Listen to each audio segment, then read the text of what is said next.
నా పేరు Anil Kumar, village సల్కర్పేట, mandal Bijnapalli, Nagar Kurnool district.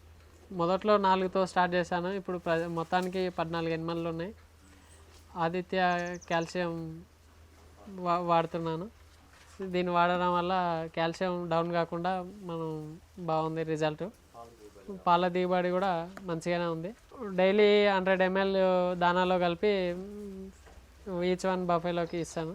దీన్ని ఇవ్వడం వల్ల మనం పాలు తీసుకుంటాం కాబట్టి కాల్షియం డౌన్ అవుతుంది, కాల్షియం లెవెల్స్ తగ్గిపోకుండా ఉంటాయి. కాల్షియం ఇవ్వడం వల్ల బోన్ స్ట్రెంత్ బలంగా, ఎముకలు దృఢంగా ఉంటాయి. వీక్ అయినవి కూడా కాల్షియం ఇవ్వడం వల్ల తొందరగా లేచి రికవరీ అవుతాయి. తీసుకున్నప్పుడల్లా 20 లీటర్స్ తీసుకుంటాను. అది అయిపోయిన తర్వాత మళ్ళీ తీసుకుంటాను. 1 డేలో డెలివరీ అయితే ఆర్టీసీ కొరియర్ ద్వారా. రిజల్ట్ బాగానే ఉంది, నేను వాడుతున్నాను. ఇది ఇక డైరీ రంగం వాళ్ళకి కూడా చెప్తాను, ఇది తీసుకో అని. రిజల్ట్ బాగుంది.